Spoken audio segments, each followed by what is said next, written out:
All right, good morning everybody, or good afternoon wherever you are in this fine day. So my name is Chris Pond, and today I'm going to be talking about SharePoint Online and the end of support from Microsoft for the 2013 workflows in that particular product. So just a number of slides. We will share the slides and the video with you afterwards, obviously. If you have any questions, my colleague Dries from Middle East and Africa is also with me today, and he will be supporting me with answering any questions that you may have. So let's crack on. This won't be the longest webinar you've ever been on, so here we go. So we're going to talk about the changes that Microsoft have made. We're going to talk about what it looks like to go from 2013 to today's capabilities around Power Automate Flow. We're going to talk about our proposed approaches from TPG and how we see the future, and then we'll talk about what your next steps are.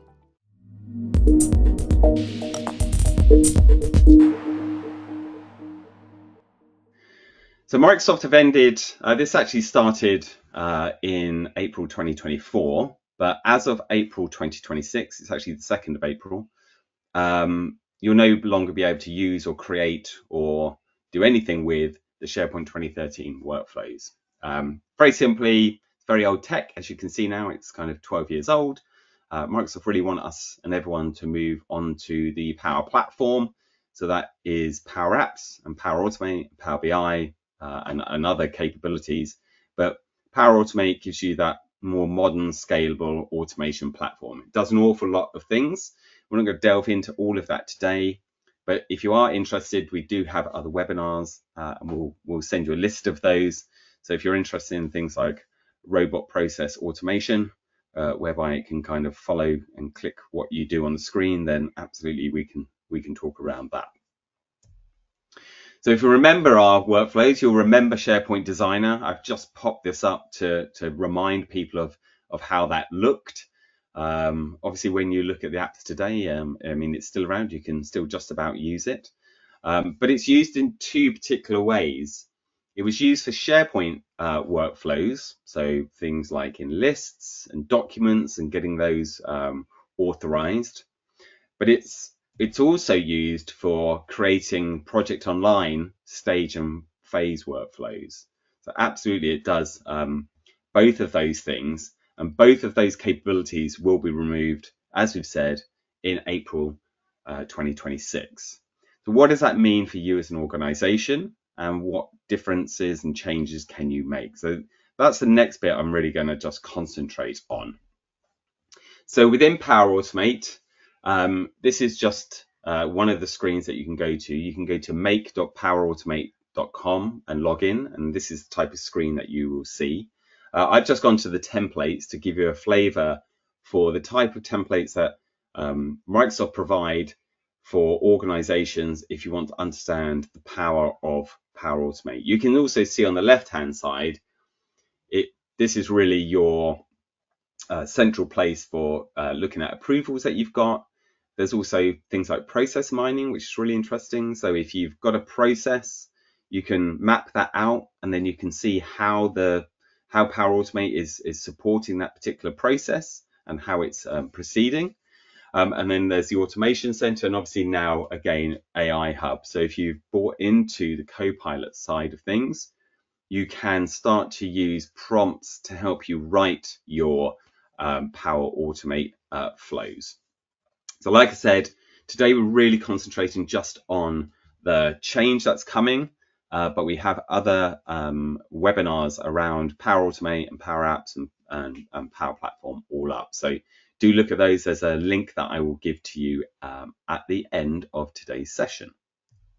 So let's have a quick look at a Power Automate flow.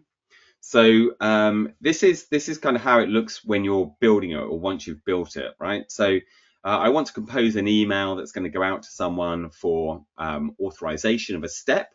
So I'm going to retrieve some of the items that the person has put into a form, and we'll look at that form in a moment. And we are storing that data in a SharePoint list. We're then going to actually pull who are the reviewers. We've got those in another SharePoint list. So we will talk about how you can use SharePoint and continue to use SharePoint for this data, but you can also use Power Apps or the Power Platform to capture that, and we're going to look at that in a moment. Then we'll pick up the reviewer's email address so we know exactly who, what, and where we're going to send it to, and then we start the approvals process. So we'll send out an email request, wait for a response, and then once you've responded to that, it's going to give me a conditional logic based on what you've said. So if I've said yes, then step A will happen. If I say no, step B will happen. And you can get extremely sophisticated in how your flows are in terms of branching of the conditions, and they can also be extremely simple. So, for example, if at TPG we have a risk to issue escalator in our solution, so that if a risk is going to turn into an issue, it will take the data from the risk, put it into an issue, and then send that for authorization so that somebody knows that it's actually happening. They're just not letting it happen. So in terms of this particular workflow, we actually started with a SharePoint list form to capture that data. This is a project authorization.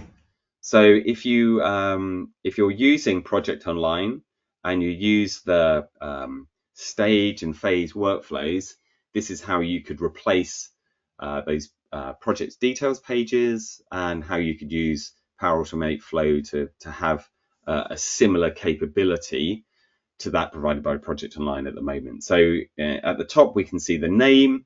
So what's the name of the project? What results do we expect, for example?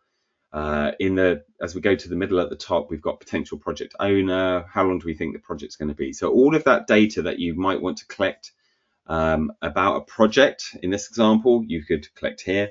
And it might be something else. You might be running another form that you want to have for authorization, and it would be exactly the same process. And then that data gets stored in a SharePoint list. So you can see here we've got a couple of items. We've got row 76 and row 75. And we can see the data that's come out of that form, of course. And then what we've done is we've embedded a button to send it for approval. So at this point, you can click that send for approval. It will send that form with all the data off to the relevant people, and then they can go and approve it. Again, you can have different types of approval. You could have sequential. You could have parallel. And again, the level of sophistication is really down to what you need. What you can then see on the screen is we have the little grey box. I've just pulled that out of that data. You can then see in our example, we have like an audit trail. So I can see what the decision was, who the approver is, what comment they made, when they made that decision. Then I can see the next step. It went for further approval. We can then see who the business as usual portfolio administrator is, the potential owner, so on and so forth. So again, not only can we workflow a project approval in this case, or approval for an expense, maybe something like that, we can actually see the steps it went through, and we can gather those. Now that's also available directly within the Power Automate kind of hub that I showed you earlier, so you can see exactly what happened and when that happened. So really very straightforward. And obviously this is very similar if you had like a document approval. They would work in the same way, because you have those documents in it's a document list, right? That's how that functions. You also have the same functionality in Power Apps. So if you are using Power Apps, then we have the business process flows. If you're using Dynamics 365, for example, for sales or marketing or finance, then the business process flows are a standard capability within that product. They are built on Power Automate Flow. And in our example on the screen here, you can see we've got a very kind of classic project management process. We initiate it, we plan it, we execute, we control it, and we close it out.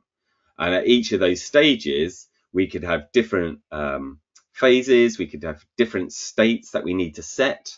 They could go for approval in exactly the same way that you've just seen using that Power Automate Flow.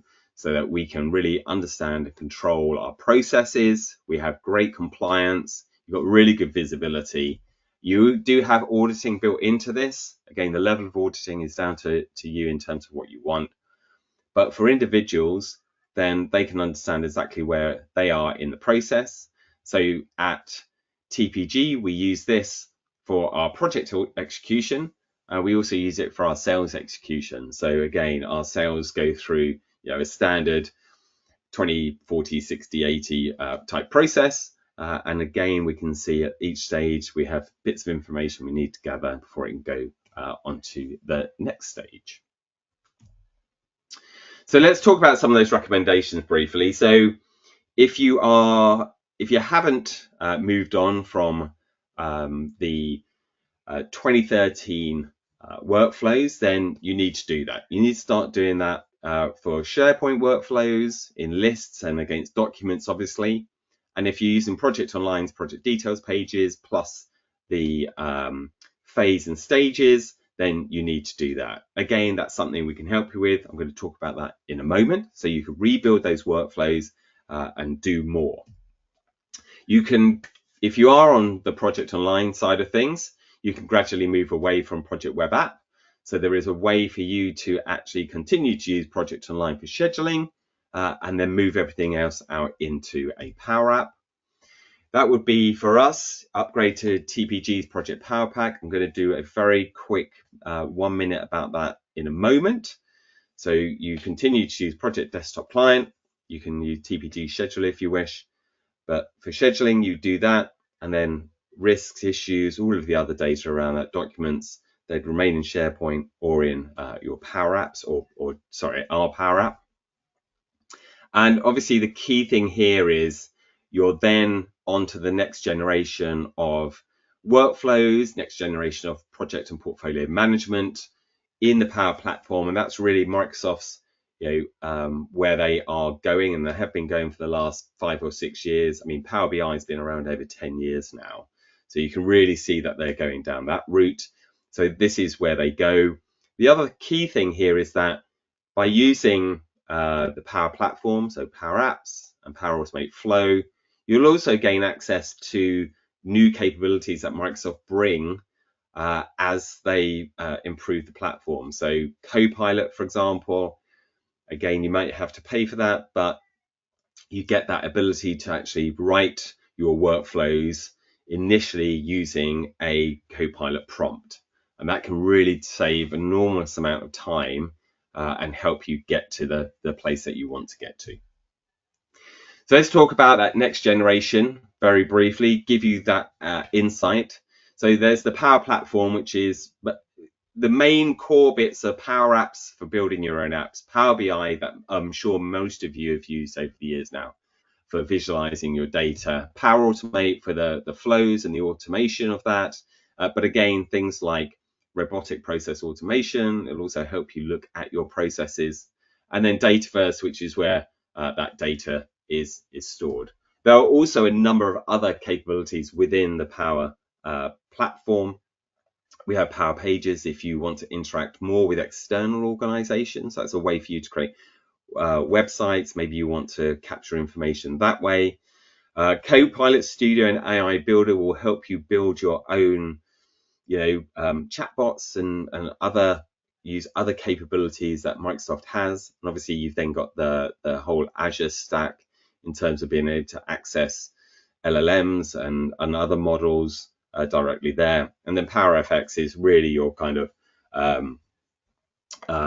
if you're doing deep analysis and calculations within that. So again, lots to talk about in the Power Platform. We have various different webinars that talk about this, and we'll obviously share that information with you. So with TPG Project Power Pack, this just give you to keep it straight and quick. I've kept to slides today, but in here we can start to see we've built something on the Power Platform. It allows you to manage your whole project life cycle. So in the top left-hand corner, you can see, I'm logged in as a portfolio manager, so I get to see things like my risks and issues, the projects I'm associated with. In the lower left-hand corner, I can see resource utilization from across all of my projects. Those projects can be in Project Desktop, Project Online, they could be in Plan.Are, they could be in many different planning and scheduling tools. We have that ability to integrate those. And in the top right hand corner, we have our report pack, over 40 reports that we provide you across portfolio, program, project, resources, your highlight reports. We also include timesheets, and because we are built on the Power Platform, we're able to utilize Copilot for interaction of asking questions both across our reports and of the data that's on the screen. So there's a lot that we can do with that. Great way for you to move on from Project Online, Project Desktop, and move to your next generation project portfolio management tool. So I'm going to wrap that up with this piece. So this is where most Project Online people are today. You've got Project on Desktop, Project Online Database, your Project Web App, and your Power BI. And what we can help you do with TPG Project Power Pack is remove the Project Web App side of things and the SharePoint side of things as such. Use Dataverse to store your project data. It's all built on Power Apps and Power Automate. You could use Plan.Are. You can have the Project Power Pack, like we said. There is an option. We have our own scheduling tool, which is great, very sophisticated, tens of thousands of tasks. Also allows you to do cross-project dependencies, which you can't do in Plan.Are. And that's really the key of where you could move to. So as I said, continue to use Project Desktop, but move everything else like risks, issues, all your documents would be in SharePoint, and all things like risks and issues would be in your Power App TPG Project Power Pack, that is. So here's our next steps. So we can help you audit your SharePoint 2013 workflows and your Project Online workflows and give you a report about what you need to do next. We can then help you plan that out and understand what you need to do and what those changes are. And of course, this can be a great time to actually just stop, take stock of what you're doing and how you do it, and decide, actually, why do we work that way? I think we're all guilty of this, that we've always done it. Well, we've always done it that way. But do we need to? The technologies have changed that could support us, and our ways of working constantly evolve, of course. We can then help you migrate those using Power Automate, get you to that next generation of workflow capabilities. And we can also provide training for your people. So, for some organizations, we act as, their architect, and then they do the work and we mark it for them. So there are options around that. And if you are a TPG customer and you're using PS Link, then again, if you were looking to move off Project Online at some point or Project Server, then again, it's very quick to migrate the jobs from using Project Online and talking to, say, SAP to talk to TPG Project Power Pack instead. Have questions, definitely ask us. That's the core thing of being here today. So thank you for your time today. If you'd like to know more, you can book a 50-minute session with me or one of my colleagues where we can talk about your next steps and what that looks like. We have a bunch of other webinars that we're always refreshing, so have a look at those, see what we've done. You'll also be able to see previous webinars, and there's a bunch of fact sheets you can download.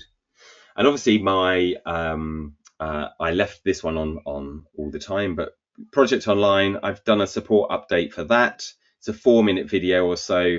Have a look at that particular video. It will tell you everything about what's happening with Project Online at the moment, which is no changes currently, but it talk about what could happen in the future. So thanks very much for your time today. These are my contact details. Feel free to jot them down. If you have any questions, then let's have a look at those.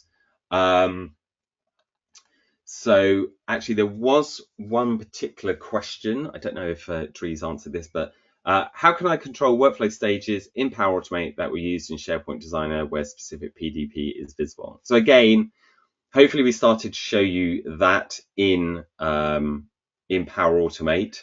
I think we would take that one particularly offline. There are ways to do that. So Yeah. whoever Yeah. wrote that, like, go on, Yeah, Dries. Chris. Yeah, Chris. We can actually do that. We Yes, are doing that at one customer where we manipulate the PDPs as part of the workflow, so to make some visible during different stages of the workflow. fabulous. Thanks for the questions. Thank you very much for your time today, and I wish you all a wonderful day.